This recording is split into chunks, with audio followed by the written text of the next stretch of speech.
live. And I mean, we don't have to see you, but it is on YouTube. I mean, I want to see you. The fans want to see you. Can you just make sure when I record, it doesn't come through? I think it's just because of the way OBS interacts, and I don't have OBS right now. But is my audio coming through clean? Yeah, you're fine. Yeah, you sound fine, man. Okay, cool. That's all I wanted to make. The way that my system works, I actually have to have my camera flipped the other way. Oh. It's dumb, but... Hey, you're rocking this fishbowl. I figured I did my pod before this and this one, so I was like, all right, well, today's the day to rock this. Right? No. Y'all can Are you not in it, Hopper? No, I did not. No, and I'm pissed off because Nick got in on an analyst spot instead of me. He ain't even analysting right now. No, we made him show up. No, we made him show up last week so he could earn the analyst spot. He paid his dues. He's got a minimum number of hours. That's hilarious. He's been on, I think, 3 times this year. I think he's quite met his mark. It's a deal we made with him, but I'm still going to be bitter because I'm me. I was getting pretty worried there for a while, but I got spoiled. I got in on day 1 last year, so I think I just was not ready for the wait. I just keep telling myself that with buying a house and having a kid, one less fantasy league is probably okay for this year, and it might have been a blessing in disguise. Yeah, congratulations. I don't think I've talked to you on a call since you posted that. Yeah, appreciate that. Yeah, we're closing on a house too, so it's like, well, I mean, shit, you're going to do one adult thing, you might as well go for it. Right. Exactly.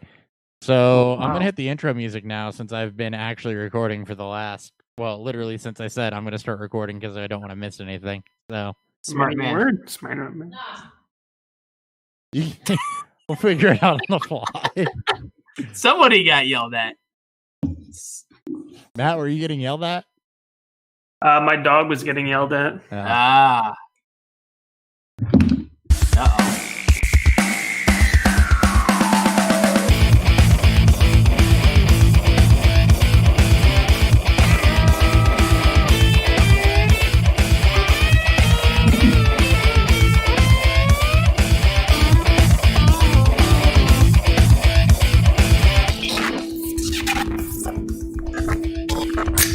Welcome to an extended introduction version of Beerfield Fantasy Football. I am your host, at Hot BFF, with 2 P's, as always, joined by my esteemed co-host, at 3BFF, with 2 F's. I don't have the show notes pulled up, so I have no idea what I'm supposed to be saying right now. And I don't have a hat on, so I feel very naked. Show notes is I got it. Fantasy Headliners Draft Guide, and go. Promo code BEER. Fantasy Headliners Draft Guide is, I believe, officially out now. But 200 plus player profiles, tiered rankings. They do offensive coordinator changes, offensive line rankings. Basically, if you got something you want to have in your back pocket during a draft, that's it right there. Low price of $19.99. Promo code BEER will get you entered to win a DJ Moore jersey. And yeah, since we don't do our own draft guide because that's a lot of work, and Dan and I are very effort averse, because we'd prefer just drink and say things, whether they're right or not. Some people actually do research, and the Fantasy Headliners are some of those guys, so be sure to check that out. If you're not sure on the guys you're getting content from, we have had 3 of the people that contributed to this on over the last couple weeks, so be sure to go back and check out that content. Speaking of content, somebody who seems to be putting out a lot of it, and one of our favorite people to have on and a guest with, is here right now. So we got Matt Hicks from Dynasty Draft Room pretty much everywhere these days. Matt, how are you? Tell people about yourself, where they can find you. What's up, guys? Glad to be back as always on Beer Fueled. I'm on Twitter at the FF_educator. You mentioned it. DynastyDraftRoom.com is where I'm putting out all my Devy content right now. Dynasty content is at Gridiron Experts. And then, of course, the Dynasty Draft Room podcast, which we are doing a draft, a dynasty, and a Devy episode per week right now. And this is an awesome introduction. This week, we are kicking off our team-by-team projections and team previews. So we're going to go through all 30 teams over the course of the next month here. But I gotta say the one big thing that's a new project from last time we talked. I have launched my own Patreon, which has been fantastic. Really trying to expand on the community element of fantasy football. So I put a lot in there. I got 300 plus dynasty rankings. I have my full season projections for all 30 NFL teams, 4 of which we're going to talk about tonight, as well as 200 plus Devy rankings and players. But I've loved it, guys. The Slack channel, talking football with some awesome people every single day. So if you're interested in joining that, or if anything I'm saying tonight sounds good, just head on over to my Twitter page, and the Patreon link is right in the bio. Sure. So you said 30 NFL teams. Did you just combine? Yeah. Did you just combine like the Raiders and this is funny. the Chargers? The Chargers I did this when I teased the projections on the Dynasty Draft Room podcast too, and I think we decided that Washington and Vegas were the teams that we decided to get rid of. That's fair. Oh, I mean, they're like... I would have ditched the Chargers for this season, but... I can't get rid of the baby blues. Those are That's nice fair. uniforms. That's fair. I could get rid of the Bears. Should we get rid of the Bears? I'm fine with that. I could be a Rams fan, probably hate myself a little bit less. Actually, no, because I don't like Stan Kroenke as much as I like those players. But I could go full on Jaguars. I mean, there's a lot of things I could do. The Bears are pretty much the paprika of football right now. We could get rid of the Lions, but then the Bears wouldn't ever have any wins, so we should probably keep the Lions. Wow. He just fired shots today. Shout out Nick Faber, who's on sometime within the next couple weeks. Speaking of Lions fans. He'll be on next week. Is it next week? North.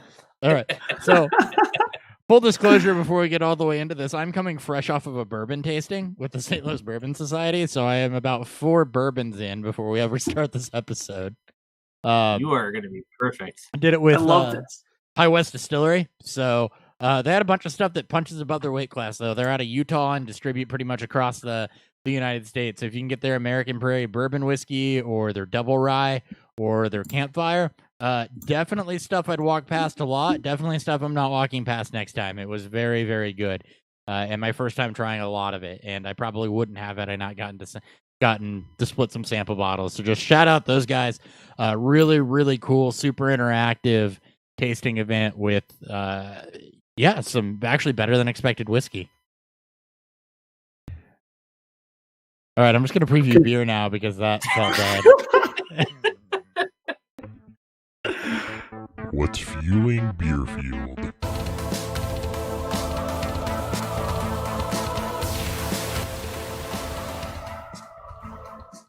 All right, Matt, we'll start with you. What are you drinking?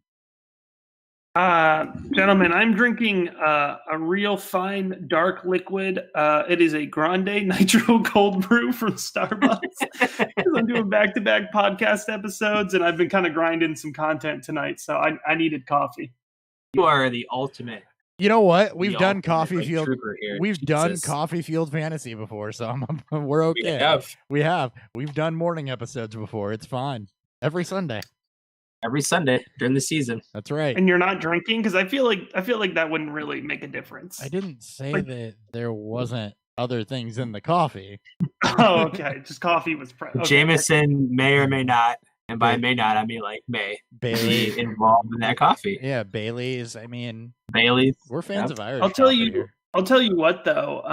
I know we were talking about it a little bit. I recently had a birthday, and I was drinking the Calumet. I don't know. I think that's how you pronounce it. Calumet Farms? Yeah, that was close. Tried to French it up a little bit there. It's American bourbon, buddy. It's it has to be from Kentucky, right? If it's bourbon, but no, it does not actually. That is not a requirement. Just trying to rile up the listeners.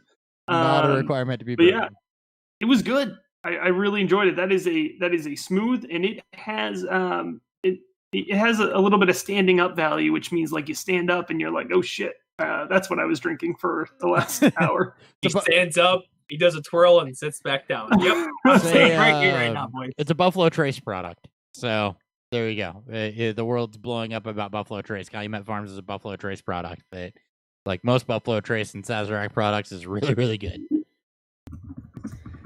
I'm so glad you know all your bourbons. It just makes me. He's just a plethora of knowledge. I'm just gonna come work with you on weekends and sell bourbon. You should actually. All right. Anyways, what do you got? Dan? I'm continuing the tour around the United States. I'm drinking Anchor's Porter out of San Francisco for the NFC West episode here. This is a very, very old school style porter. So thoughts on this later on in the show.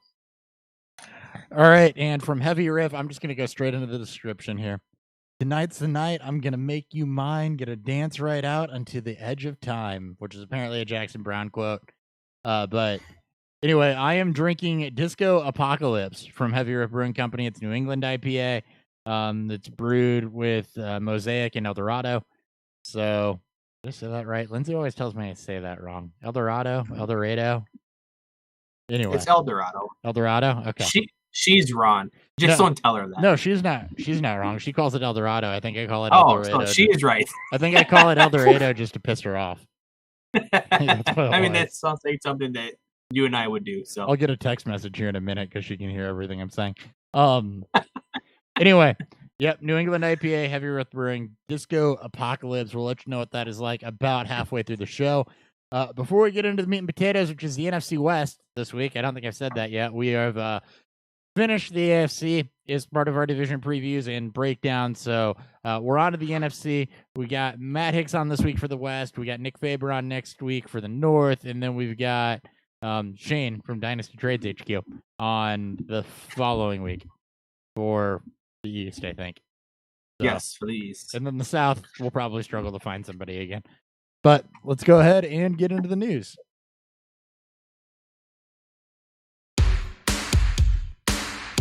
News.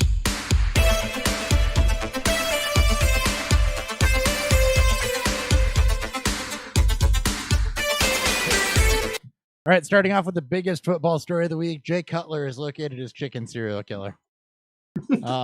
After a week of investigation and camping out in a deer stand, it was determined to be a raccoon that was killing Jay Cutler's chickens. So, where the fuck did you find this? What is this? What is this? Do you guys Do you guys not follow Jay Cutler on Instagram? No, I don't follow Jay Cutler on Instagram. I'm glad you do, though. All right, so Jay Cutler is a banger of a personality, right? You wouldn't know it that's for from sure. all the memes and stuff. He is a hell of a personality. And apparently there was something killing his chickens. So he'd been posting updates on this about protecting the ladies because his chickens were getting killed. And tried everything from trail cams to trapping, which he's never trapped anything in his life, to tree stands, and yeah, I was posting live updates pretty much the whole time. It turned into this big thing of like they got a sponsor from a rifle company to kill the raccoon that it ended up being. Yeah. Anyway, Jay Cutler, Absolute Electric Factory. If you're not following on Instagram, the Instagram handle is If Jay Had Instagram. And yeah, it's worth it. And I'm really sad you guys have no idea what I'm talking about. Well, so I'm looking it up now, and his bio is /. It's like the website is / Save Jay's Chickens. Yeah. So I'm starting to believe this is like a real thing. It was a real thing. I'm not making it up. Well, I don't know. You just came back from a bourbon tasting, so I thought maybe, No, it was a real thing. It was like an 8-day saga of Jay Cutler's chickens getting killed and him trying to capture the killer to protect his ladies. Because that is. And who said he was lazy? This was the guy that was supposed to be lazy, right? Wasn't that like the whole old storyline? Right. He's just up all night protecting his chickens. Maybe football wasn't his calling. Maybe he just should have been a chicken farmer the whole time. I don't know. Park ranger. He should be a park ranger. He should have been. I have a feeling he's got a career in TV though, because he has to be. Again, Electric Factory. Like, I want him. I just want him and Peyton Manning on. That'd be one hell of a duo. I don't want Jay Cutler calling football games. I want him hosting like a second grade game show. That's what I want. You want Jay Cutler doing Are You Smarter Than a Fifth Grader? He's like, oh shit, is that the answer? What the fuck, guys? That's what I want. Yeah. I don't know. I've never done trigonometry in my life, but that's what the Well, card he's says the smoking it. answer is. While he's smoking a cigarette, just on the show. I want This to. is already off the rails. I love it. I need Pat McAfee to have Jay Cutler on his show. That's what I really need in life. Anyway, on to much less exciting things. The NFL has officially reduced the preseason from 4 games down to 2. So any of your fringe guys probably not going to get to see him play as much. Not great for the UDFAs. Not fantastic for them. No, it's not. Do you expect to see the starters more with only 2 preseason games to get them reps? Yes, especially with the weird offseason, like with no OTAs or no mini camps and stuff like that. Yeah, you may see a lot more, especially newer veterans on rosters. Yeah, I don't know, man. I feel like this might be. I'm thinking of the fringe guys, right? I'm going to be looking at the Antonio Gandy Goldens, the guys that could be wide receiver 3s or 2s on their team. But, those are the types of guys I'm interested in. But to be honest, the preseason never needed to be 4 weeks. So I know not under great circumstances, but this is fine. It sucks for the UDFAs. That's what it's the worst for. Yeah, those third and fourth veteran running backs. Right, those 3rd and 4th stringers that won't get on the field. There's going to be no JoJo Bird breakout or anything. Right. Well, here's who you have to look for. You have to look for the guys. Sorry. I was going to go with it. I just combined Demir Bird and JoJo Natson into one person. I feel like I've done that before. I thought it was a bird thing. I thought we were going back to the chickens. But you want to look for the guys that are good on special teams, because those are the guys that are going to make the team at this point. You know what I mean? Yep. So keep an eye on that. Yep, absolutely. Good call. Patriots signed Cam Newton to a 1-year deal at about the same time they were also fined $1.1 million, and they're going to lose their 2021 third-round picks. So classic misdirection by the Patriots to take the focus off of the fact that they filmed the Bengals sideline and got punished for it. Cam Newton, Cam Newton was not promised a starter job, but I have to think he's the front runner if he's healthy. I don't like that wording, because nobody in the NFL is promised the starter job. You know what I mean? He's going to be the starter. Let's stop dicking around with this narrative. Yeah, Jarrett. You don't believe in Brian Hoyer? Jarrett Stidham is going to take over Cam Newton? Do we got 45 minutes? We can talk about Brian Hoyer. God, we talked about him for 3 seconds last week? We did. Jarrett Stidham was the 4th-round pick that should have been a 6th-round pick. He was never. He's garbage. He was never a good prospect. So when I was buying into Jarrett Stidham as the Patriots quarterback, it was only because I was like, wow, Bill must really believe in him. He must have really improved if he's going to go into the season with just him. And now that that's clearly not the narrative, I'm like, okay, I think we were overselling him a little bit. Well, I think we were too. Stidham, to me, always profiled as a backup that could eventually be journeyman, kind of like Case Keenum style. I think was the upside for him. The way that I saw. Yeah, that was the ceiling. Yeah, that was the ceiling. I didn't see him being a top line starter. So, and they're like, yeah, we're gonna roll with him. I'm like, man, that running game is gonna be great because they're gonna have to rely on that in the defense. And now you bring in Cam, and it changes the aspects of everything, because if he's healthy, and I have to believe he is, after nearly a year off, that, he's going to be the guy. And the question is how are they going to fit the offense around him? Because he is a different style quarterback than Tom Brady. But the Patriots are the smartest team in football, and I think they're going to find a way to adjust and really fit that to his game. And I think Cam Newton's a guy that watch him, because he continues to stay a buy low throughout the offseason. For people that don't believe, and you're a contending team, go get him, especially in Superflex. I actually like the running game more. You get a quarterback that loves to run the football, that loves to run RPO, that can freeze linebackers at any point in time. And we've seen inefficient running backs become massively efficient because of a strong running game and a strong offensive line. Not to say that I love Sony Michel or anything to that nature, but James White,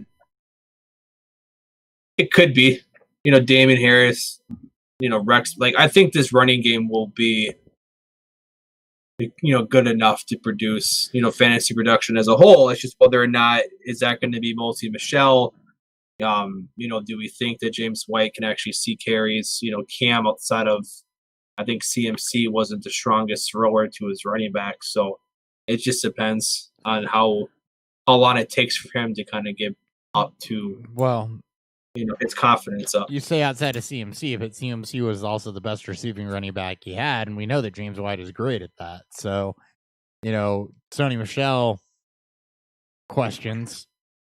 Damian Harris, one of my favorite upside dart throws, but, I think James White's the safest bet there. And guys, we have a saying at the Dynasty Draft Room. It's pretty simple. Draft James White. All right. Every single year we do this. I'm on board with that. Every single year we find a reason to let James White fall to the 10th round, and then I get to be the guy that drafts him and tells you that zero running back works. Zero running back works because you let James White fall to the 10th round. All right? I mean, how good was he?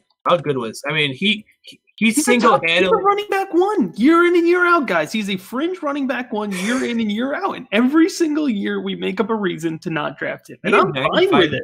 He had 95 targets. He had 72 catches last year. Right. Yeah, that's nuts, actually. I'm not going to lie. I mean, he single-handedly won me. That was a week 13 in Scott Fishbowl. I was the lowest scoring team entering the playoffs. And James White was like, nah, fam, I got you. Oh, I'm taking him in Scott Fishbowl. He's had 70 or more targets the last 4 years. How do you know? He had from weeks 1 through 9, 10 plus. He is disrespected. Mr. Disrespected. He is disrespected. Draft James White. Draft James White. You heard it here first, guys. Just draft James White. Honestly, probably first. In injury 101. Draft James White. 101. Forget Christian McCaffrey. That man is trash. You draft James White. James White. In injury news, Kevin Stefanski's reported Odell Beckham's 100% following sports hernia surgery. Jarvis Landry, quote, looks good moving around and will be ramped up accordingly. So, thanks, Stefanski. Looks good. I expect Jarvis Landry to miss the first couple weeks, probably, given the timing of his surgery and what the recovery time is. Gives Odell Beckham a little bit of a chance, but I don't think it moves the needle on either guy. No. Yeah. Nope. They're fine. No. All right, great. Let's get into the NFC West preview and talk about some maybe more entertaining things than Browns wide receivers. Division preview.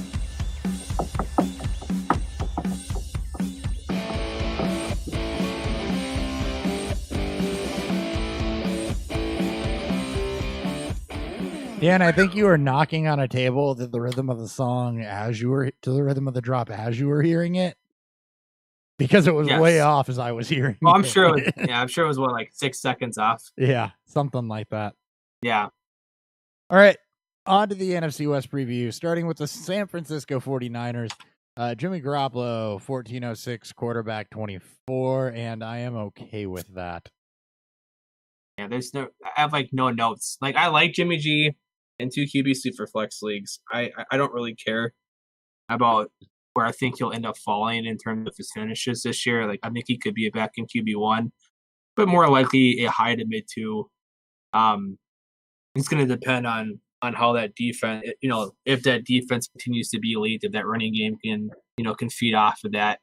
We've seen what Shanahan can do when he wants to throw the football, so there is always that upside to it. But, they've showed us last year the defense is strong. He's not going to give a shit. Well, yeah, I mean, this is a guy you take if you have to take him. I mean, yeah, that's fair. If you get caught and there's a quick run on quarterbacks or you're falling deeper in the draft. I mean, I haven't projected out to be quarterback 19 for this season. It's not bad, but you're just not there's not a ton of ceiling. We're going to talk about the wide receivers, but although there's a lot of wide receivers, there's still a lot of question marks with this San Francisco offense. It's not a lot. We're just going to talk about the wide receivers and the tight ends now because it's a perfect transition point, and I'm not going to give that up. We'll come back to running backs, but that's fair. The reason to not like Jimmy Garoppolo is literally the wide receivers. It's okay, he could be good, but who the hell is he going to throw to? Not named George Kittle. And Deebo Samuel's going to miss flashed at the end of last year. He's going to miss the first couple of weeks of the Jones fracture. So you got Brandon Ayuk, who is athletic, but I don't think wasn't necessarily developed talent. He's not ready. He's not ready to come in and make a week 1 impact. Like, he's not. Even the most staunch Brandon Ayuk fans, I think, recognize that he's not ready to come in and make an impact as a wide receiver week 1. He'll be returning kicks week 1. Yeah. But he's raw, man. Man, this receiving core, there's a chance Debo could play week 1. Like, there's no reason to rush it, but you have Kendrick Bourne, Brandon Ayuk, Dante Pettis, and Jalen Hurd. Like, we're hearing everything with Debo Samuel, though. Like, we're hearing he'll be back by the preseason. We're hearing he's going to miss the first 8 weeks. Like, it's so hard to project him out. Oh, yeah. It's all over the place. Don't forget Trent Taylor, too, who was penciled in as a 3 before he had a foot injury last year. He's still there. They bring in Travis Benjamin. I mean, if you listen to these names, you can make an argument for everybody, but it's not necessarily convincing. Debo Samuel, is he going to be healthy? Brandon Ayuk, first-round draft pick, super athletic, hasn't done anything. Jalen Hurd, who... There we go. Jalen Hurd didn't get on the field, and he's a converted running back. So how far along is he in his development, even though he's 6'5" and massively athletic? He's a converted running back, but he played a full season at Baylor as a wide receiver. Yeah, but even then, people that play 4 years as wide receiver don't necessarily transition right away to the NFL. So how far along? How far along is Jalen Hurd? I have Hurd at 53 receptions, 500 yards, 4 touchdowns, and that's not fantastic. But if you add in the fact they legitimately could use him as a goal line running back, you could add like 3 touchdowns to that. It could start getting decent, but you see what we're doing here? Yeah, exactly. You projected we're a digging. decent season, but it's not something you're going to want to run out and draft either at those stats. Dante Pettis, we know how talented he showed he can be and then ended up in the doghouse. Kendrick Bourne might be your safest bet for week 1, honestly, given what you've seen long. I hate it. Yeah. I don't want anybody. Do you see how gross this is, though? Like, it sounds so sexy at first. You're like, oh, the 49ers wide receivers. And then you're like, wait a second. The fact they're good NFL players. It's a good NFL wide receiver core still, but for fantasy one. It's not there. It's George Kittle or bust. That's exactly what it is. It's George Kittle or bust, because it very well could be a different guy every week, at least, especially if Debo misses early. It could be a different guy every week. Debo 100% was getting hype because he was the best bet to be consistent. He's out early on. Who the hell knows? So completely agree. For me, if I'm drafting to stream, I'm probably going Kendrick Bourne, and you don't have much of a preseason to figure it out either. So if you have to stream a 49ers receiver week 1, Kendrick Bourne, outside of if you have to, I'm not saying that you want to. I'm literally saying if you're in this position to do this, it's not looking good, Chief. Like, unless you're playing in ultra deep leagues or you're in a dynasty league, like, you fucked up somewhere. Gun to my head, if you are asking me who to stream week 1 for the 49ers and who's going to be the top performing wide receiver, it's Kendrick Bourne week 1. I'll just take Brandon Ayuk. Like, I get it. Like, I'm going upside. Like, why? Like, there's just, like, first off, I'm not fucking streaming a 49ers receiver week 1. Like, Dan said, I'll take the empty slot. I'm not either.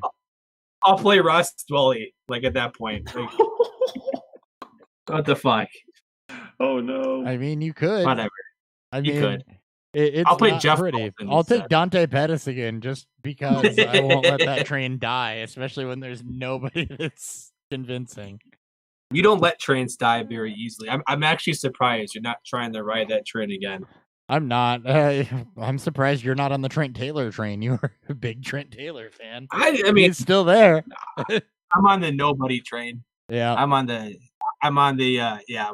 We're moving on to the running backs train. Whereas the running backs train is a lot different. It's like I could be on any of 4 guys here.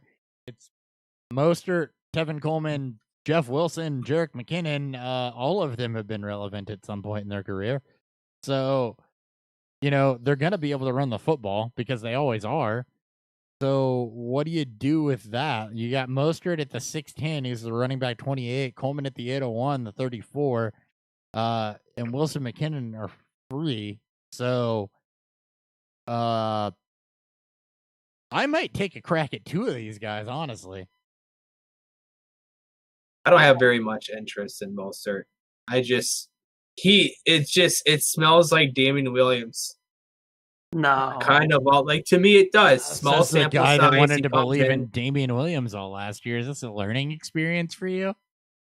It might be. Except at least Damian Williams was in a very prolific, high volume, high vertical offense and not competing with Tevin Coleman, who was the starter during the playoffs last year, or at least at some point.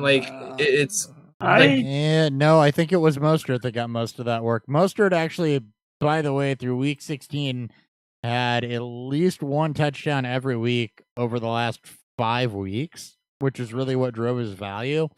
Was plus 50 yards in all of those weeks. And then 2 games over 15 touches. Yeah, or 15 or more. He was hyper efficient. And So he did highly efficient. Touchdowns. Yeah, I'm not. Yeah, it just to me that profile again. If we're gonna fade efficiency, you can't just assume that efficiency is gonna be there from year in to year out. He and Tevin Coleman had the exact same number of touches. Tevin Coleman was at 4 yards a carry. It was not. And you're also paying a 6 round. 6. I mean, and I guess it depends how you're trying to build your roster.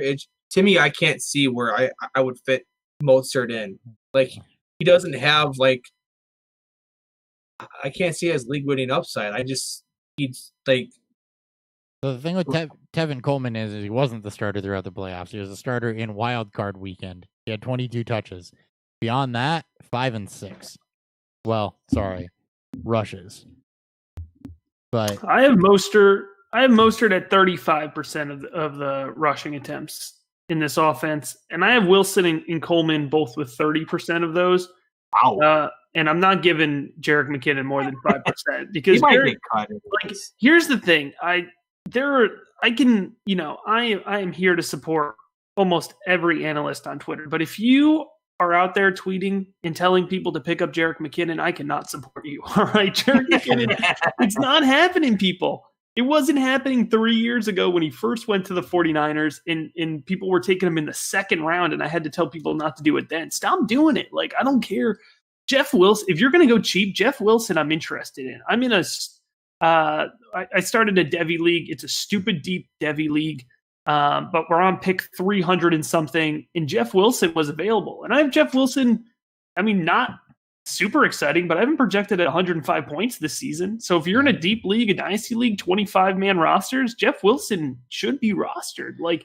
He's got a little upside there, especially if Mostert goes down, which happens every other snap. Yeah.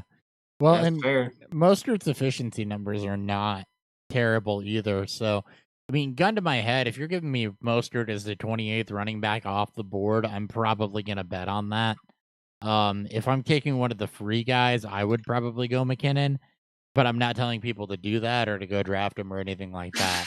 It's just you paid the guy and you haven't gotten to see him on the field yet. Jeff Wilson, we've seen be very, very up and down. In this case, I'd rather almost have the unknown than what I know, because what I know I don't necessarily love, right? So I gotta tell you, they must feel some way about their running back group because they moved Breida. You know what I mean? And so they gotta like somebody in this group. Or they gotta like everybody, I guess. But they moved a good running back. I think they like it's that hot hand approach that it's what Shanahan's always done since he's joined San Francisco, because he's never really had outside of because he didn't have Carlos Hyde, he's never really had a guy that he can rely on because of injuries, and then he kind of rides that hot hand approach. I think we're going to get that again this year.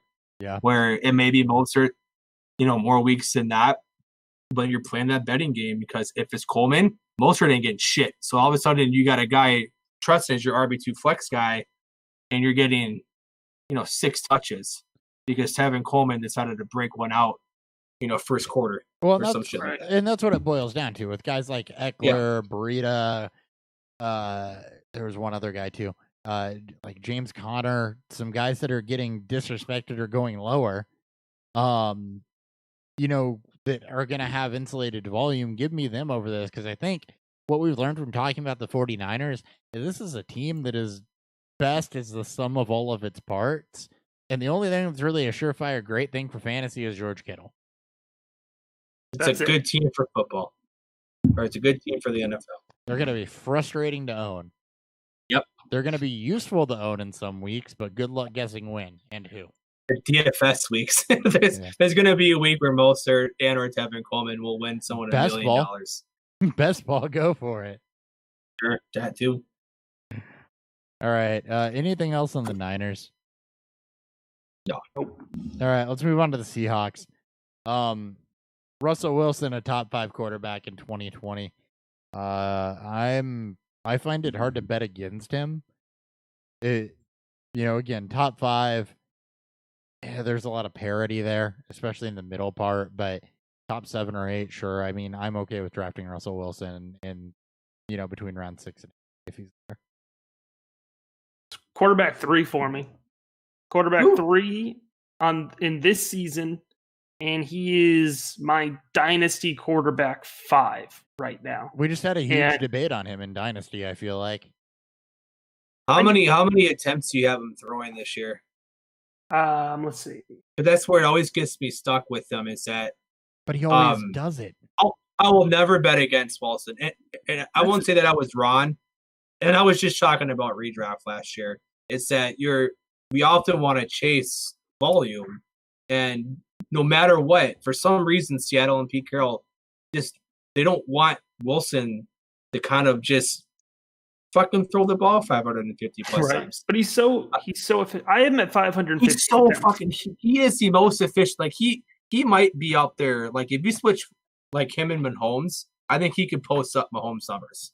Yeah, I mean if you look, they have been slowly working him into a little bit more opportunity over time. But he's just so efficient. Like it's also the defense. His touchdown to interception ratio is ridiculous. He's so good. Like. There's nothing more than I want to see Wilson get like Matt Ryan passing attempts. Like let the man throw 600 times, fuck the running game, or just get him, involved in the passing game, and let DK Metcalf and Tyler Lockett, Greg Olsen, Philip Dorsett, let these guys work vertically, or he threw or in this case work underneath. He threw for 4,100 yards on less than 520 attempts last year. It's so just give the man work. Right. And so I said I have him as my QB3. I didn't bump up his stats. Just like Hopper said, I have 515 attempts, 4,100 yards. The kickers, I have him at 33 touchdowns and then another 3 on the ground. Yeah. I mean, we have to remember he's still running the ball nearly 75 times a season. Like he has not slowed down his running game, but because he's not like Lamar Jackson running the ball, we kind of forget about that part of his game. But just 3 or 4 rushing touchdowns as a quarterback, that's a huge bump. He's right now he's going in the back of the 5th round as the QB6. He's in between Kyler Murray and Matt Ryan.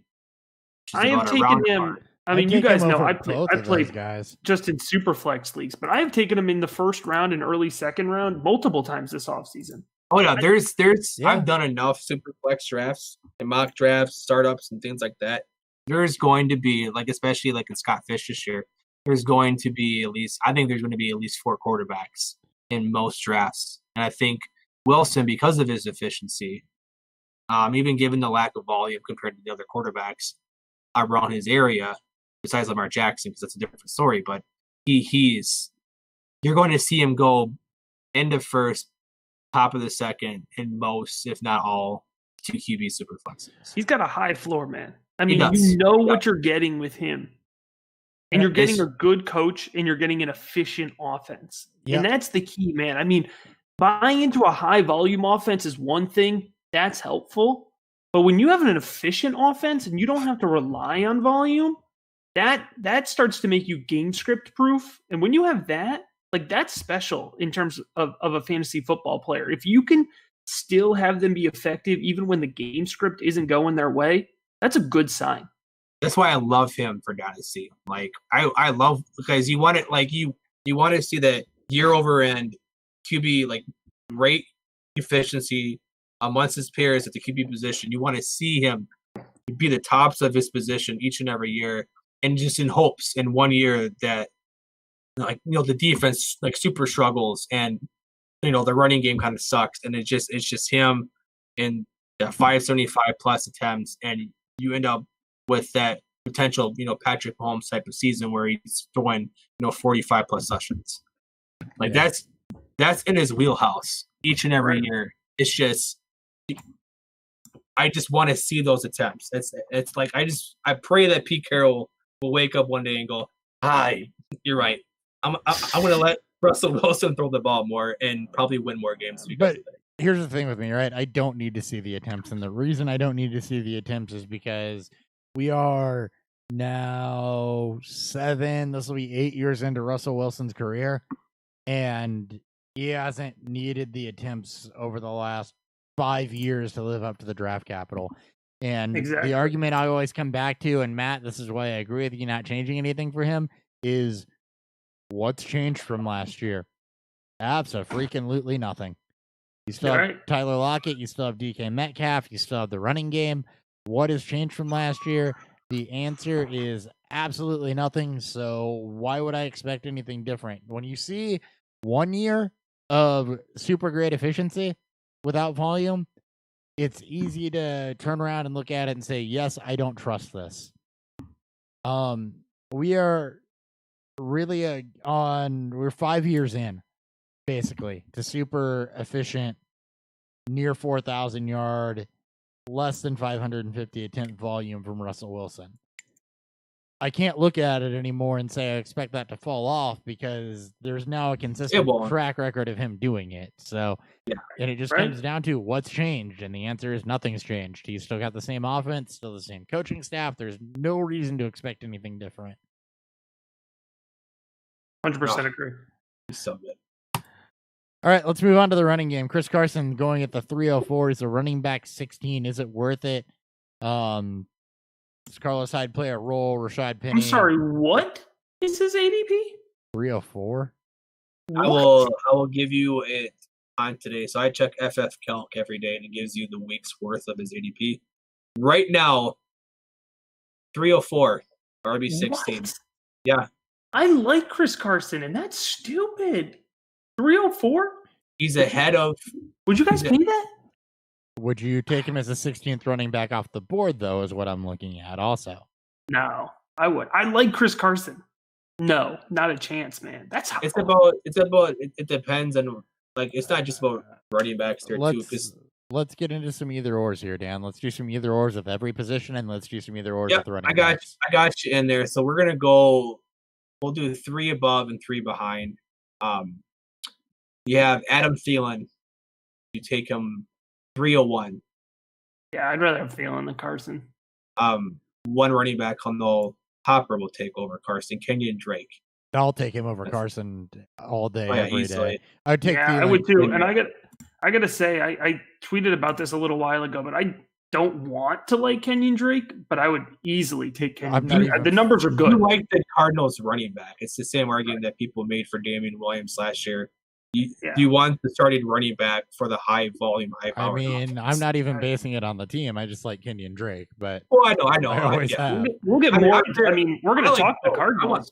We're gonna talk that backfield, but I gotta tell you guys, when I did out those numbers, it was one of the ones where I was like, "Oh shit, I gotta get on this." I'm sure he projects really well. Yeah. Next guy up, Le'Veon Bell, tied with him at the 304. Yeah. I wouldn't take either at that value, but yeah, I would probably take Le'Veon Bell over him. See, I don't know, given the offense and as much as Bell struggled, I think I'd rather go with Carson because I think there's going to be more insulated volume there. Adam Gase brought in his boo Frank Gore. Just saying. That's true. I do love Frank Gore. But for the record, by the way, since I didn't get to say it, I would take Thielen over Carson as well. More insulated value. Sorry. Yeah. Cooper Kupp.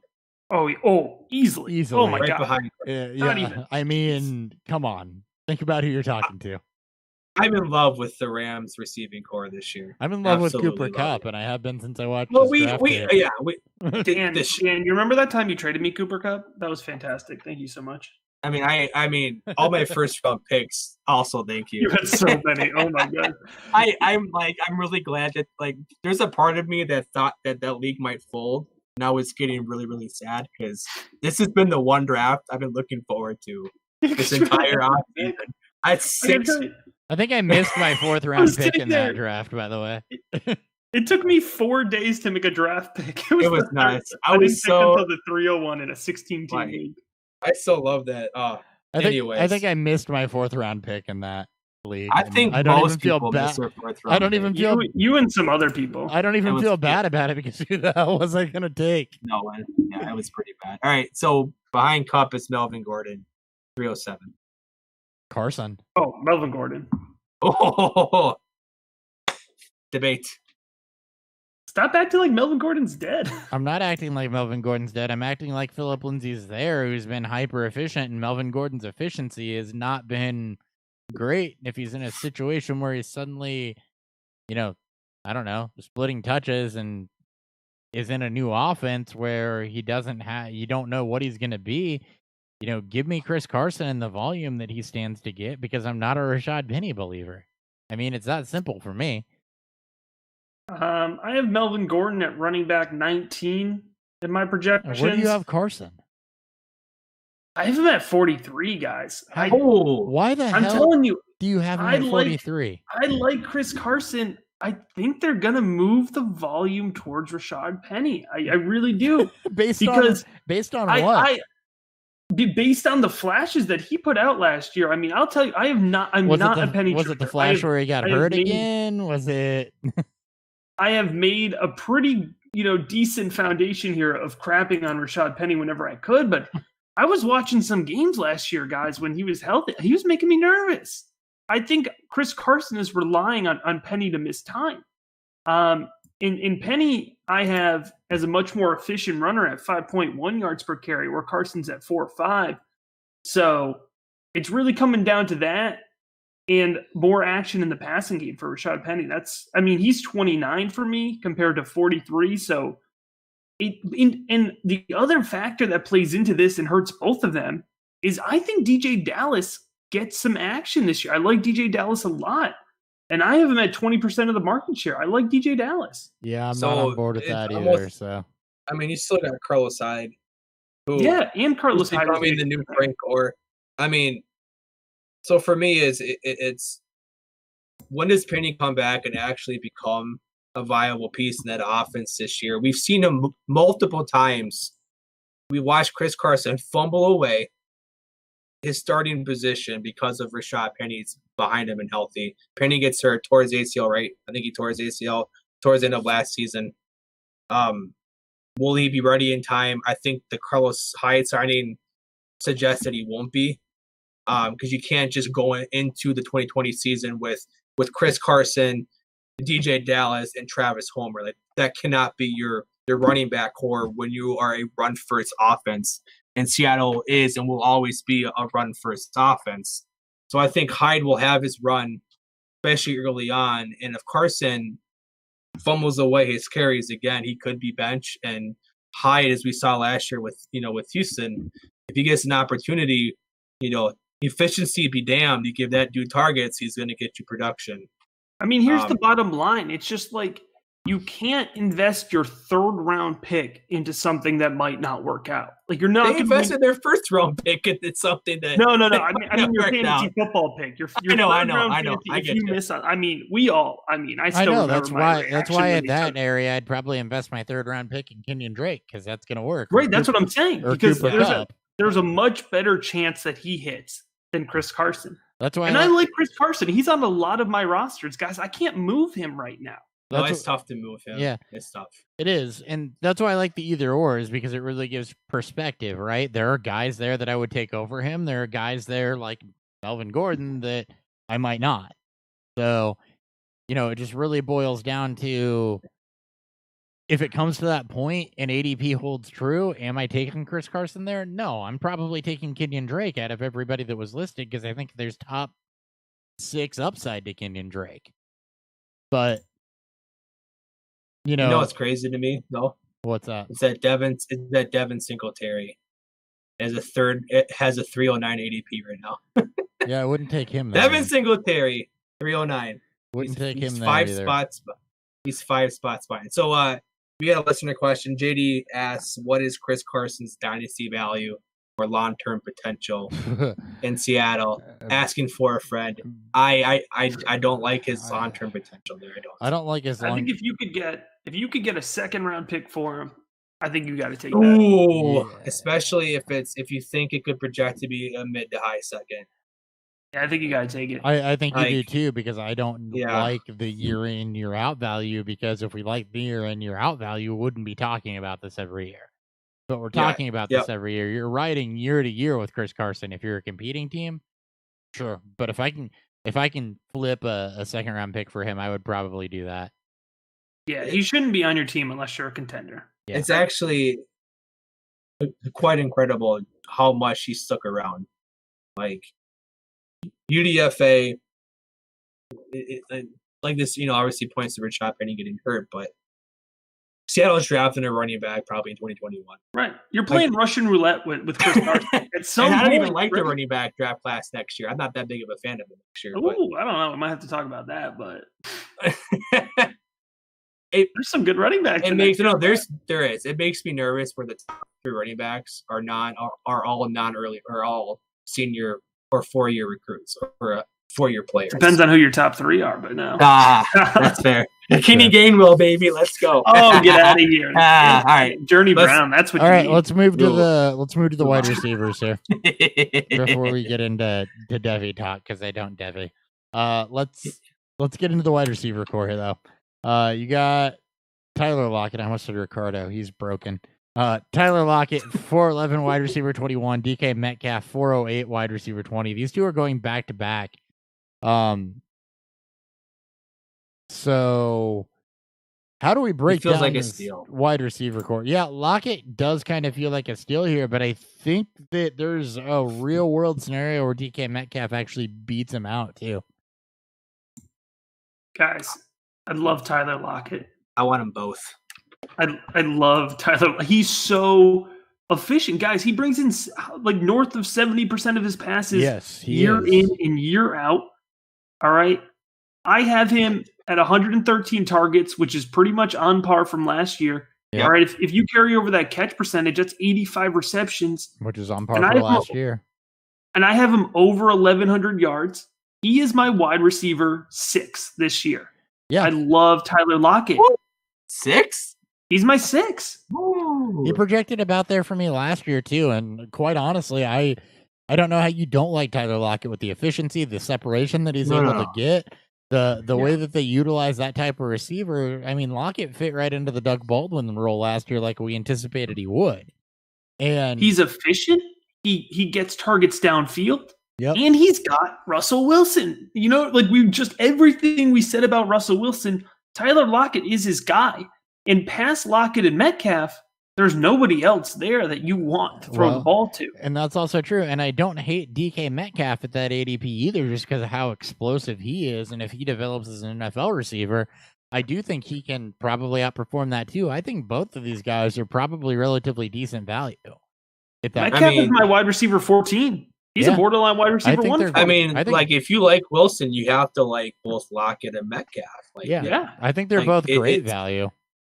Yeah, like I said, I framed up this question because I love both of them. It's the same way with Kupp and Woods, and we'll get to them in a little bit. Yeah. I love these are my two favorite dual receiving cores, especially for fantasy. I think people are sleeping a bit on Lockett because of the stretch he had last year. It ended kind of poorly. He had 2 games, and he had 2 points in week 16 against Arizona. I get marquee matchup, should have fucking blew up 2 points. He put up that dud against Minnesota. There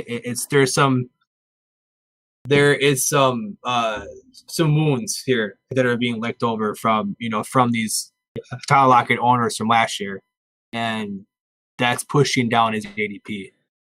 And I have no issue double tapping and Metcalf and Lockett, even in redraft. And no it all problem. depends on what you want to do, right? I think if you're looking upside, then you're looking DK Metcalf. I think if you're looking for floor and safe and a guy that you can plug in and relatively know that most of the time they're going to give you a consistent performance and you don't have to worry about it, then you're looking Tyler Lockett.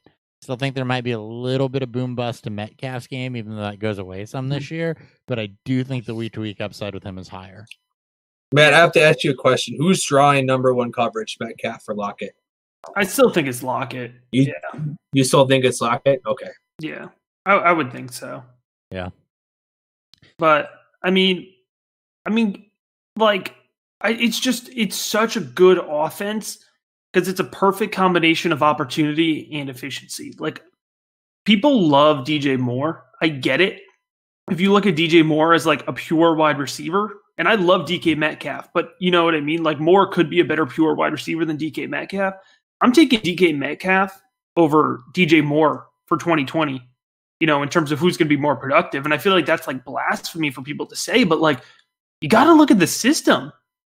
You know what I mean? I don't think it's that far off. I think people are just super hyped on Joe Brady and Matt Rule and this like we saw what LSU did with that offense, and Teddy's not like the most downfield going to push it. It's going to push the ball downfield, but he's fairly efficient from that short to intermediate range. And when you have a yak receiver like DJ Moore, I think people get like they're going to sell it at the mouth, and that defense is going to be hot garbage.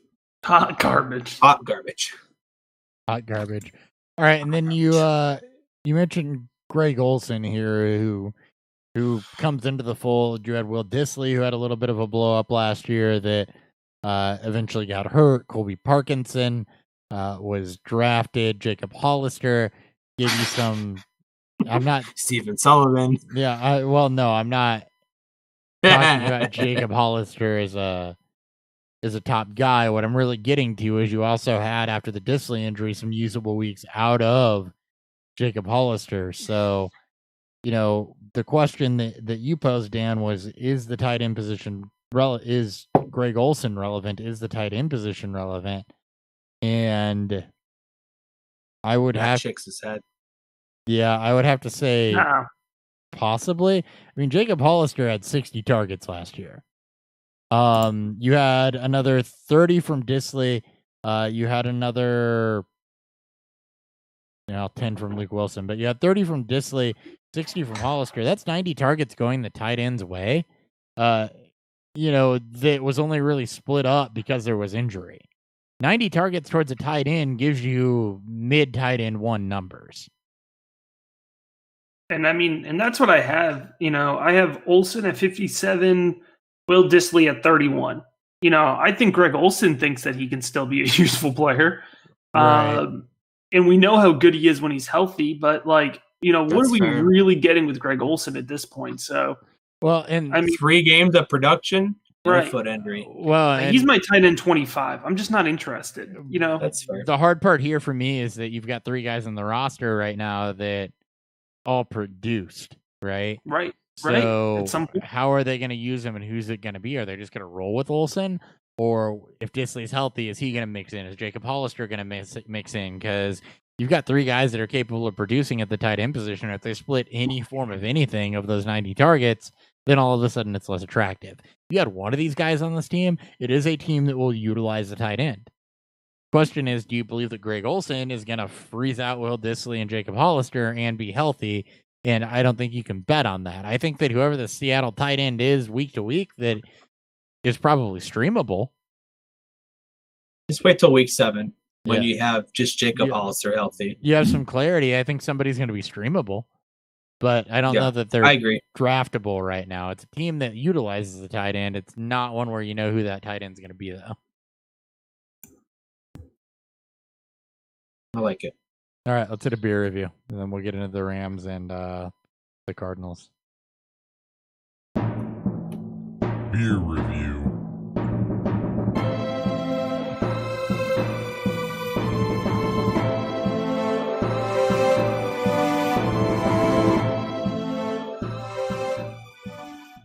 All right, Matt, why don't you go ahead and start us off with your Nitro cold brew coffee?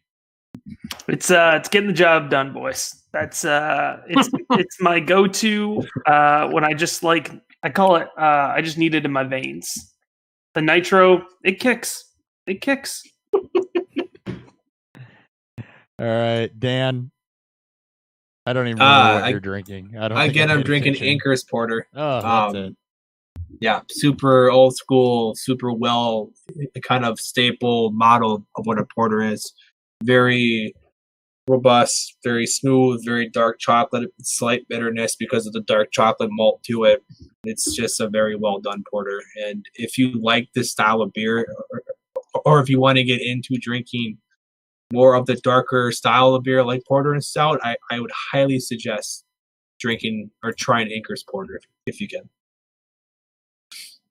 All right, and I was drinking Disco Apocalypse from Heavy Earth Brewing, and it's a very good New England IPA. The Citra and the El Dorado, I think is what was in this.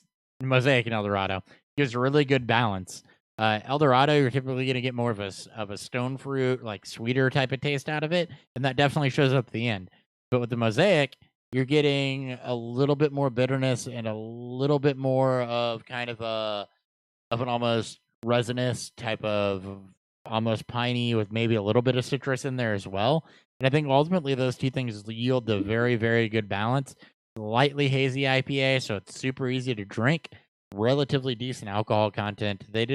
Heavy Earth does a very, very good job with most of their beers. If you're ever in St. Louis, check them out. But they did a really, really good job with this beer as well. And I think the hop profile especially is super impressive because of the balance you get out of those two hops. Okay, great. Like most of my things that are excellent tonight, no reaction. Awesome. Let's go ahead and get into the Rams. How do we feel about Jared Goff this season? He's so upset now. Jared Goff, Matt, and you a big Jared Goff fan this year? I'll tell you what, I think that we are overreacting to last season with Jared Goff. And I think it's understandable because I had Jared Goff in a lot of spots and I didn't love it and I pivoted pretty quickly. But he's my QB 10 this year, so I think he's still a QB 1.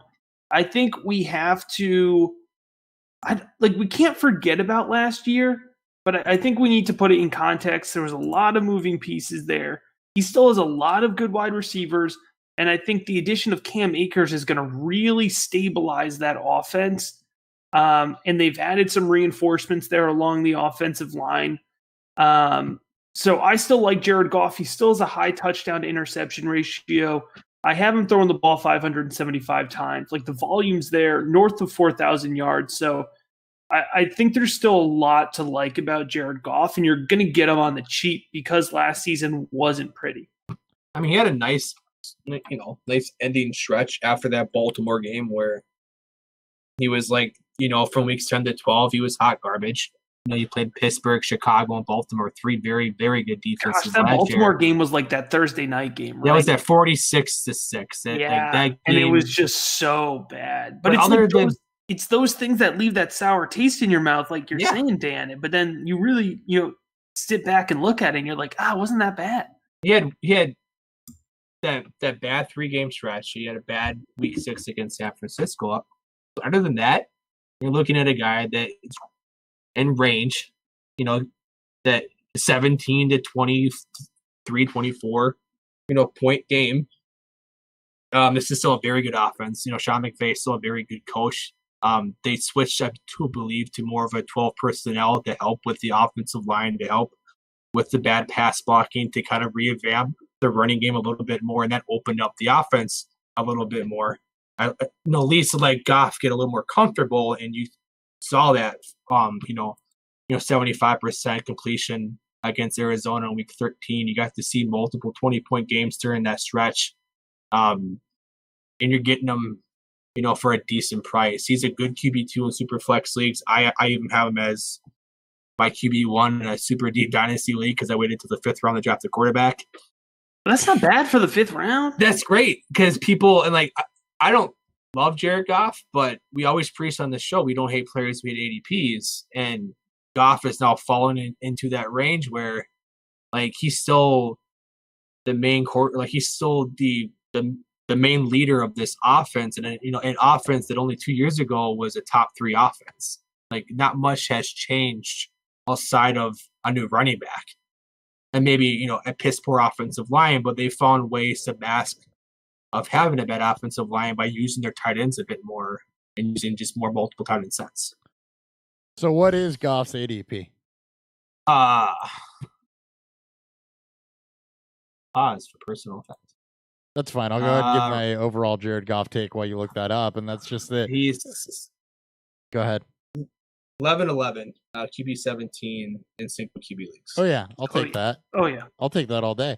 And the thing with Goff is that you're right. I think there is an overreaction to last season. You take Todd Gurley out of that offense where, he was deteriorating, I feel like, and not effective for most of the season, to where I think now you're going to have some running backs that will role play in Cam Akers and Darrell Henderson and Malcolm Brown that aren't necessarily going to be focal points of the offense. And I think you're going to get a lot more cohesion out of this unit.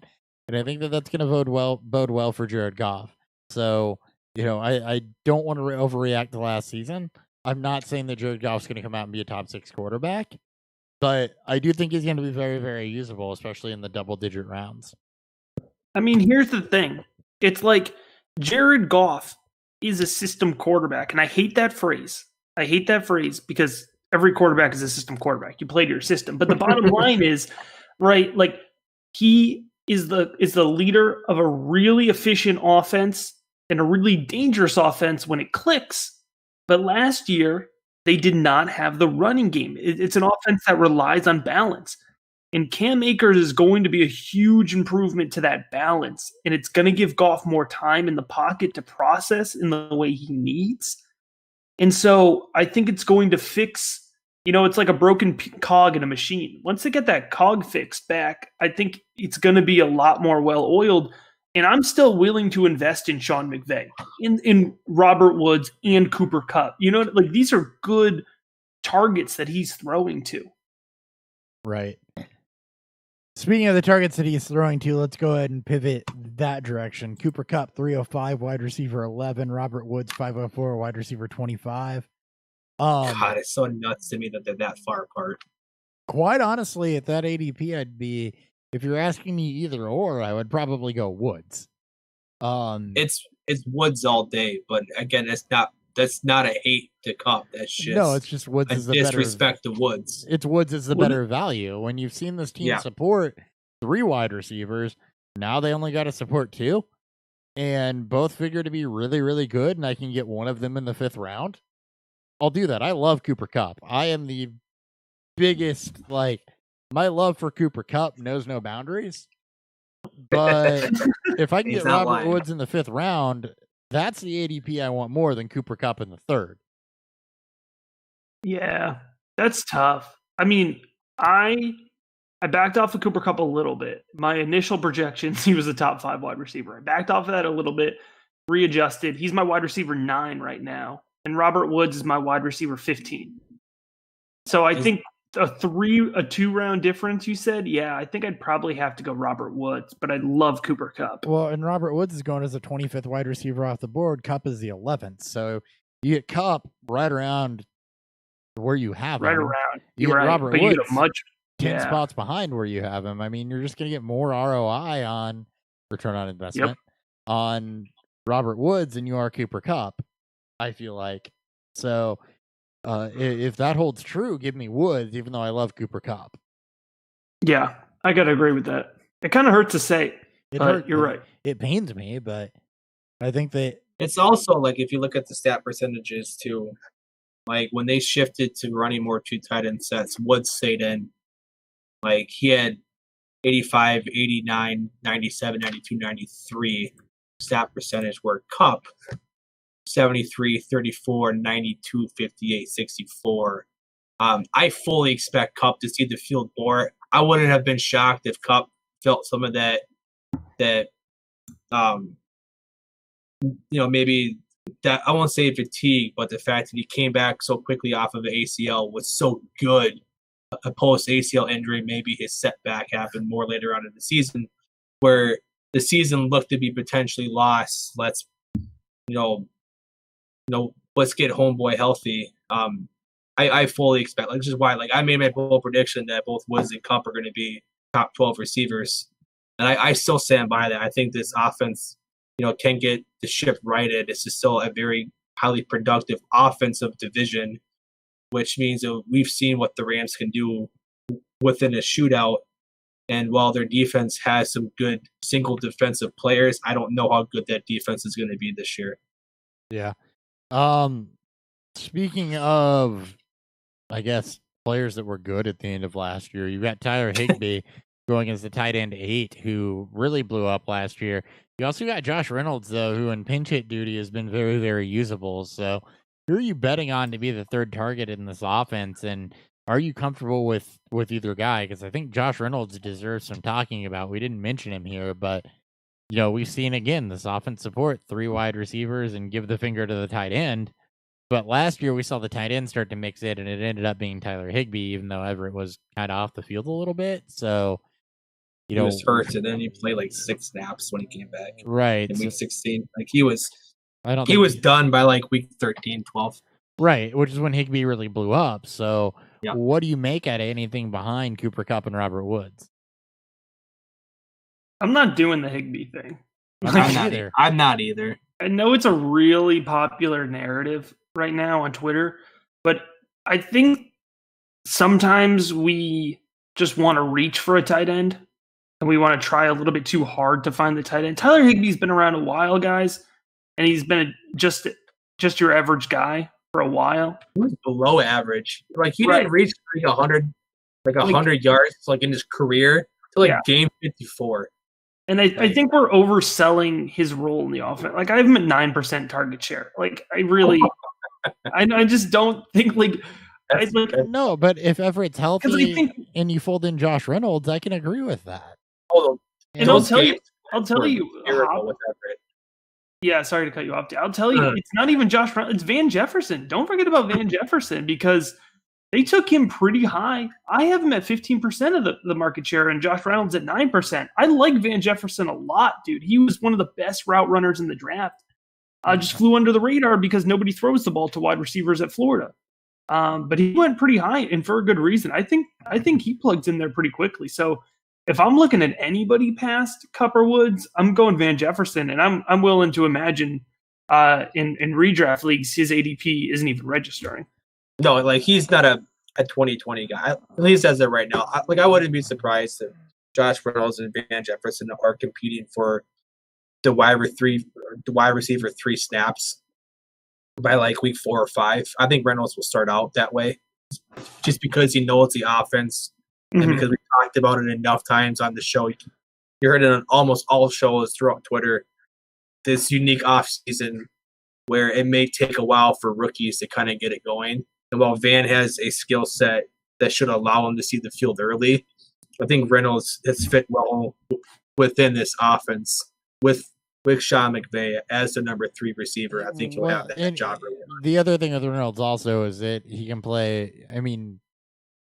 Not only does he fit the offense well, he fits the offense well in multiple positions, both inside and outside. He's done both. I think Van Jefferson is a prospect. I think you take him in the second round for good reason because you like the raw talent that's there. But we've talked at length about, like Dan said, what does this unique offense do to rookies coming in? And, wide receiver is going to be impacted by that, just like tight end's going to be impacted by that, and quarterback. Running back is the only thing rookie-wise that I think is insulated for, the fact that there are no mini camps or OTAs doesn't really impact that for me. But for wide receivers that are typically 2 to 3 years to prominence anyway, you take that away in year 1, and I just have a really, really hard time buying into anybody. And I don't care if it's high talent, high name guys like Jerry Jeudy or CeeDee Lamb, or in Justin Jefferson, or you get down into guys like Brandon Ayuk or Van Jefferson or whoever, I am just not apt to buy into using any draft capital on any of those fringe guys. I don't believe in Higbee. And if you're asking me outside of Cup and Woods, yeah, I'm not really interested in anybody here because we do know what Josh Reynolds is. And you're not going to get a breakout from Josh Reynolds. You're going to get... I mean, like if he was going to break out, it would have been probably a couple years ago. It would have been when Cooks got hurt last year. It would have been when when Kupp got hurt the year before. He's not going to break out. He's going to give you some consistency and maybe some floor, but he's not going to break out. And Higbee with Everett back, we know what that is too. Quite honestly, a pretty bad tight end. Right. Quite honestly, you're betting on something double back to the running backs. I think that you're probably going to bet on Darrell Henderson as the running back 40 in the passing game. I'll just take one round earlier in 5 spots, and I'll take Cam Akers. He'll be the starter, I think, week 1. Yeah, we know how you feel about Cam Akers. I know. What are your thoughts? We've talked extensively about Cam Akers, about this backfield. How do you see this backfield shaping up? I like Cam Akers. Yay! I was just doing up a graphic that I'm actually going to drop tomorrow, comparing the 2020 rookies to the 2019 rookies, the running backs. And Cam Akers, I think, is going to be the 4th best rookie running back this season.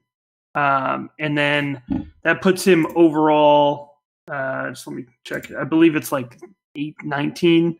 I have him 15, running back 15 this year. I think he makes a quick impact. I have him at 225 attempts, just north of 1,000 yards, 9 touchdowns. Like, I don't think he's going to step in and make an impact pretty quick. What'd you say? I don't think he gets that volume. I don't think he gets over 200 touches. Who are you giving the ball to? Darrell Henderson? Malcolm Brown, if we know anything about Sean McVay. I mean, I hate to say it. They want Cam Akers. They were giving the ball to Malcolm Brown last year because Darrell Henderson sucks. Like, that's why they were giving the ball to Malcolm. They don't want to give the ball to Malcolm Brown. It didn't work. Sure, because they re-signed him. They spent their first pick of 2020. Like, they could have, they needed offensive line help. Yes. They needed defensive help. They literally spent their first pick of the 2020 draft replacing Todd Gurley. You tell me 100. I like Darrell Henderson. I don't want to get him below. I don't want to get into it over 25 carries, but I don't see Cam Akers eclipsing 200 carries. I just don't. I didn't see he wasn't a divisive enough talent for me to see him eclipsing 200 carries. I just didn't see the explosiveness out of him to merit that. Out of Cam Akers? Yes, out of Cam Akers. I've given this take a bunch. I will go ahead and give it again. I did not see the explosiveness out of Cam Akers. I did not see the breakaway ability out of Cam Akers. I did not see the vision out of Cam Akers that makes me think that he's going to be this otherworldly divisive talent. And when Todd Gurley had troubles running behind that line, I don't know that Cam Akers is going to be able to run behind that line.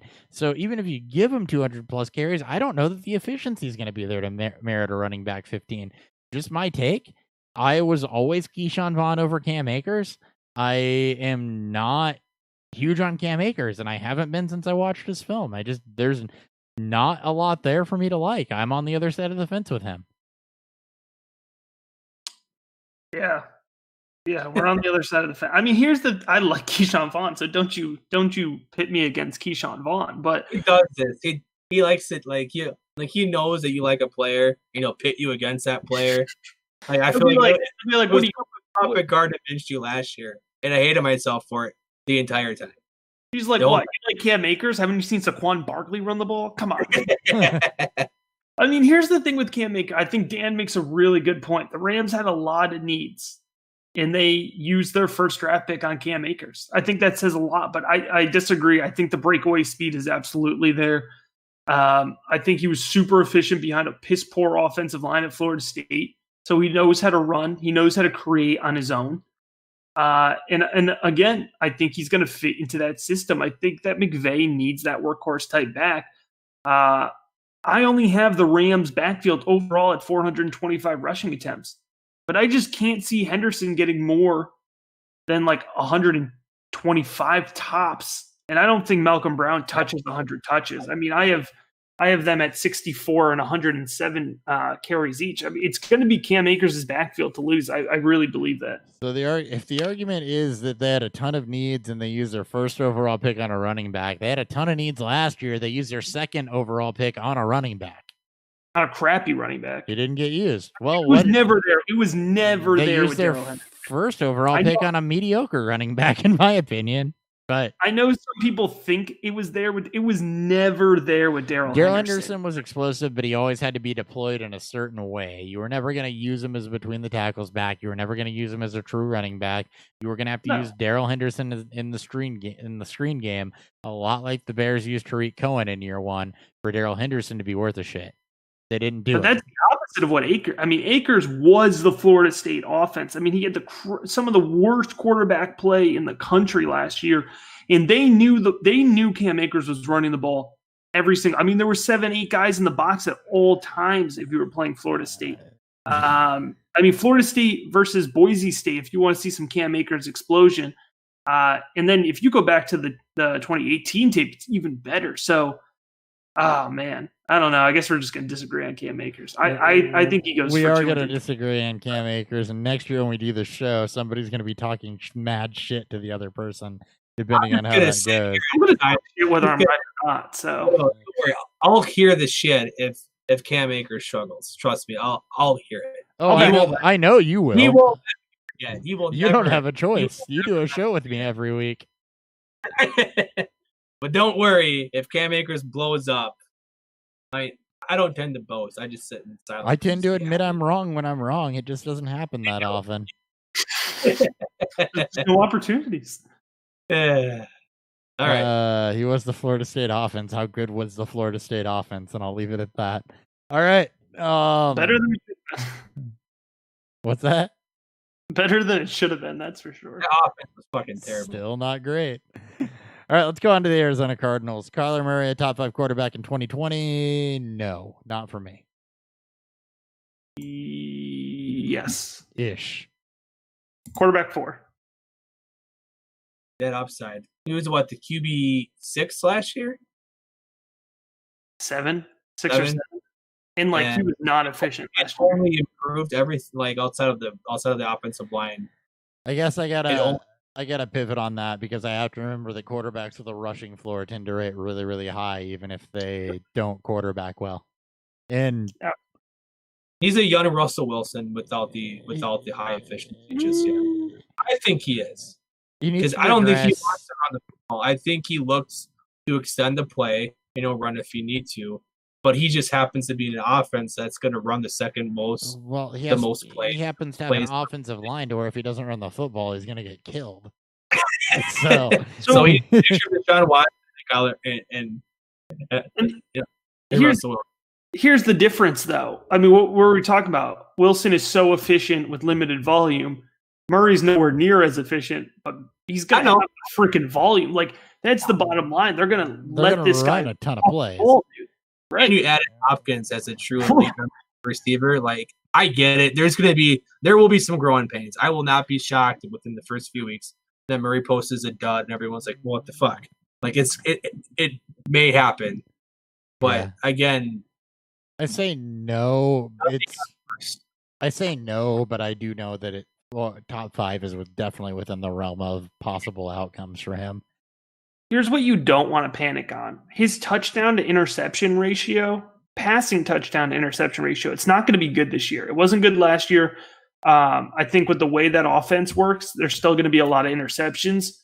So you just got to not panic on that, and you're going to rely on the rushing yards, the rushing touchdowns. That's what you want to focus on. So you don't want to draft him as Scott Fishbowl. Right, yeah, because in the Scott Fishbowl, everything's about efficiency. That's the whole name of the game this year is efficiency. Yeah. So I would not take him in the Fishbowl. No, I wouldn't. No, I wasn't going to bring it up. So fun breaking news. About 45 minutes ago, Scott Fishbowl, 11 signups went live. Oh boy, I gotta win 10 first. Do I even bother? Oh, Yes. Oh, Hopper. of course you bother. Hey, just show up on the first day of the draft. Maybe you'll get yourself lucked in. That's true. I mean, It's always a handful of people What who don't. division are you in, Dan? I always in- show up on the first day of the draft. I'm available, you know? Yeah. So, I am in my little monsters, and I'm pick 12. I get the opposite of the turn pick that I asked for, well, which I'm actually happy. But anyways, back to the Cardinals. back to the Cardinals. So, how much can we love Kenyon Drake? Almost as much as I love Cooper Kupp. I mean, he's going at 303 as the running back 14, and I'll take that all day because I think Kenyon Drake has top 6 running back upside. I've said I it. think he had like top 5. Like, I truly believe that if he stays healthy, plays a full 16. I think so like, too, he's- given how efficient he was and how much they Yes. run the foot, how efficient he was, how much this offense is going to spread it out, and how well his skill set fits that game. I think he's going to be hyper efficient and get most of the volume here. I mean, he's going to see the most light base fronts. Like, there's no way you're stacking the box against this offense. Yeah. I don't think you physically can. Right, with the massive running lanes, we saw it last year. He did have some duds, and it may happen, but we saw what that ceiling can be, and then what the 204 touchdown game, where if it's just him, The 200, maybe the 204 touchdown game, 204 touchdowns. That was an impressive game. That was something. People so forget- good. Like, he became the RB1 There's of all time. never been a game like it. 204 touchdowns in one game. 200 yards and 4. I think that was that. Not quite as high, but fun fact: Journey Brown in this incoming class had 10 touchdowns in a game in high school. So that just made me think of that. Here's the thing. Here's the thing with Kenyon Drake. He's my running back 18, and so not quite as high as you guys have said, but I think he's a lock. Top 24 running back. And one piece of caution: you talked about volume. Chase Edmonds was also very efficient last year. And they brought in Eno Benjamin, who was not my favorite draft prospect, but he was best when they created space for him. And if we're talking about this offense, I think it makes a lot of sense that he came in. And Kyler is still going to run the ball a lot. So I have Kenyon Drake at 42% of the rushing share in Arizona. It's still good, but I don't think it's an unlimited rushing potential. How many targets do you have him? Yeah, 69 targets. Nice. Nice. It's great in both ways. I'll say this about Eno Benjamin. I don't think that was a 4-year 1 draft pick. I think that the fact that Kenyon Drake is still under a tag, I believe. So I think Eno Benjamin was more of a long-term draft pick because I agree with you. I think Eno Benjamin's the type of pick that is going to be a guy that could do a lot in space. Mm-hmm. Not a ton of draft capital in him, but let's see what you get because he's a guy that showed in college he can do a lot in space and does some of that explosive ability. But he's not bad in the goal line either. Like, I gave him 3 touchdowns because I could see them bringing in Eno Benjamin if they want to, bring in the triple tight end set there at the goal line. His weight fluctuated so much from the NFC to the combine. Most people expected him to come in sub 200, and he came in at 208. Yeah, and they were like, waterway. And he ran either. Like, did he not test either? Like, No, he just came in. He ran bad. Yeah, because he had so much water weight on because he wanted to weigh in well, and then he ran like shit. But put on 15 more pounds before the combine. Tape doesn't line up with his combine as far as his athletic metrics or anything. The tape was much, much better than what the combine showed. He ran a 4.57, 47th percentile. Yeah, he was probably about 1/10 of a second faster than that on tape, I think. I don't know what you saw, but we all know he's not going to be playing at 208. Like him playing smaller is not a bad thing, especially in this offense. I just don't think he'll ever be, a full-time back. But I think, given the context of this offense, and if something were to happen to Drake and potentially Edmonds, I think Benjamin has that type of upside in this offense on any given here for him to be. And I have him at 17% of the rushing share. So I'm not telling you should go get Eno Benjamin, but I am saying, if you add up, 17% from Benjamin, 18% from Edmonds, and then 23% for Kyler Murray, then all of a sudden, Kenyon Drake is at less than 50% of the market share, even though he's going to be, he's going to have the most on the team. So I like Kenyon Drake. I just don't I don't know if there's an unlimited ceiling as much as you guys feel like there is. And I think your narrative is actually like the more popular narrative. So maybe I'm just being a little bit of a downer. Well, I didn't say unlimited. I didn't say it was going to be a running back one. I said he slipped into the running back one. I said he slipped into top five. I heard top five. I said top five. I still stand my top five. Like the ceiling's there. I get it. I get it. And that's what I said. We didn't say it was a lock. We said that's where the ceiling was. The sky is the ceiling. He just has to, he has to play more than a few games. The ceiling is the roof with Kenyon Drake. The ceiling is the roof. Ceiling is the roof. Well, the ceiling is the roof, yes. No, it's not. No, the ceiling and the roof are two different things. That's a Michael Jordan quote. Anyway. There's a North Carolina speech. Whatever. I'm the only one that gets my humor. Hopkins, a wide receiver one. I mean, I still say no, but I've been on that hot take train. I say it's going to be right on fringe. I don't think it's a lock at all with Kirk and Fitzgerald. And too many mouths to feed. He's not getting 150 plus targets.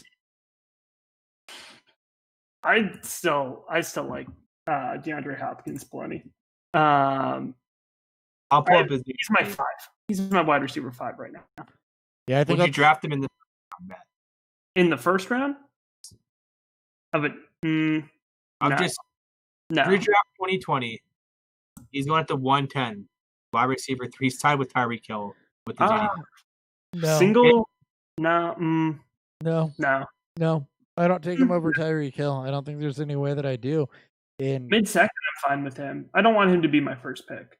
Okay, so what about Julio Jones? Devontae Adams or Julio Jones? Julio Jones is my wide receiver 2 this year. I love Julio Jones. We faded Julio Jones because we pretended he's old, and I went on a whole rant on this on Twitter like a month ago. Julio Jones, I would take in a heartbeat.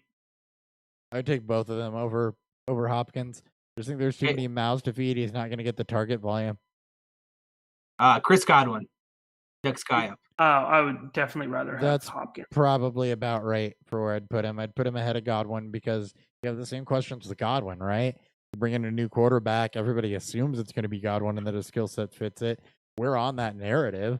There's a possible outcome where it isn't. And I don't see Godwin getting 150 plus targets. I see Godwin and Hopkins around the same target share, similar types of players.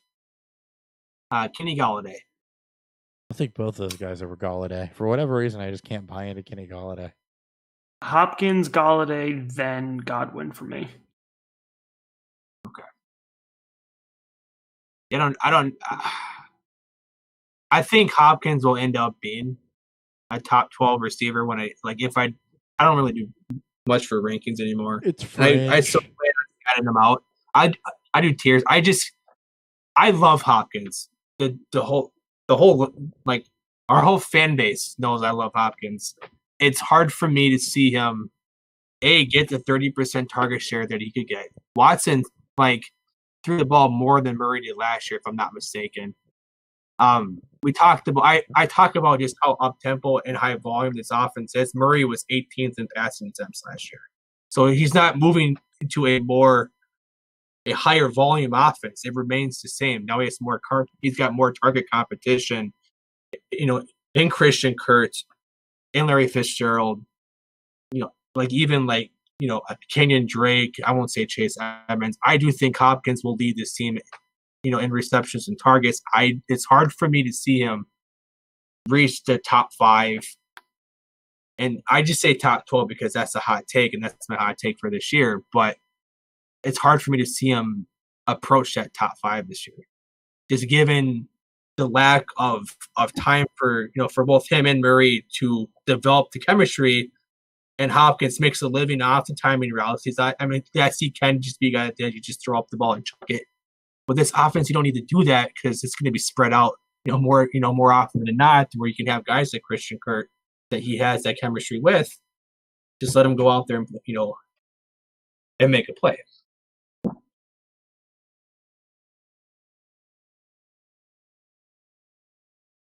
How's it feel, Dan? What's that? How's it feel? Silent treatment. It feels normal. Whatever. I love being a guest instead of the host because I don't have to worry about the transitions. No. And sometimes we transition well and other times we don't. There's no transition to tight ends here, though. Christian Kirk, wide receiver 2. It's definitely within the realm of possibility. Fitz, I think you have to love him for what he's done, but I don't know how much draft capital you can put in him. Good news is he's likely to be cheap. So, right. Late round guy if you want to pick him up. Watch him on your waiver wire if it's a shallower league. I mean, right. He's good. He's a very good player. At this point, though, he's on that team to be a mentor, and whatever he puts on the field is fantastic. I'm at 500 yards, 4 touchdowns. He's about third or fourth in the pecking order, I think. So right, yeah, I think it's Hopkins, Kirk, Fitz, and then Isabella. I wouldn't be surprised if Fitz is kind of phased out towards the end of the year. They put in more of a dynamic player into Andy Isabella to fill that speedy slot role. The fact is if Fitz is still Fitz, you don't need to bring in Hopkins. That's true. True.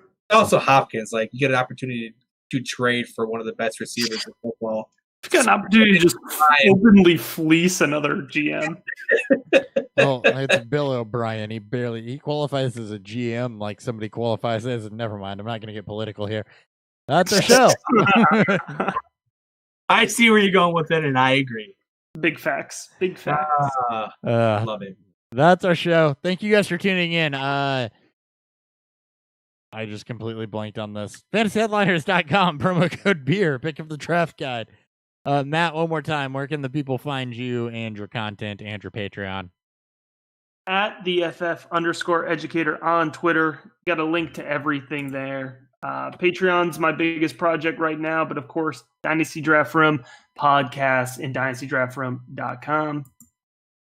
All right. We are back next week for the NFC North.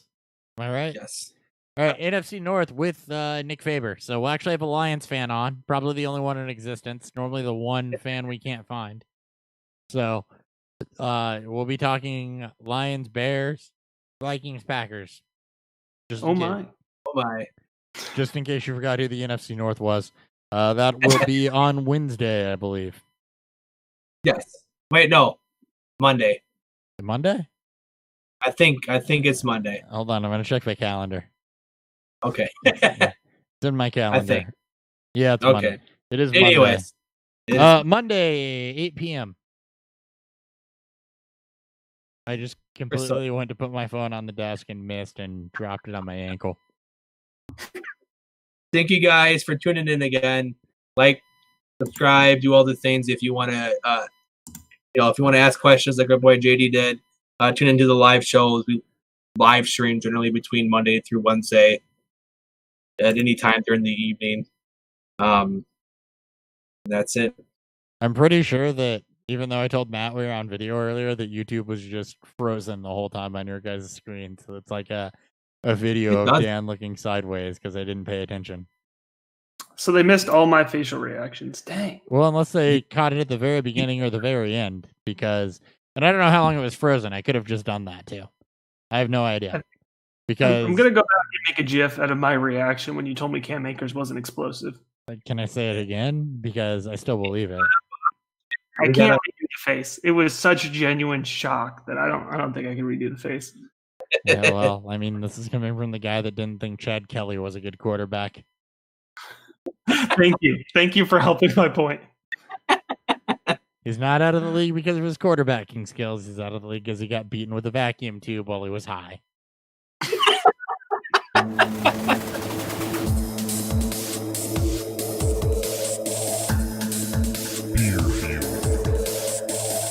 Also not out of the league. He still plays for the Colts.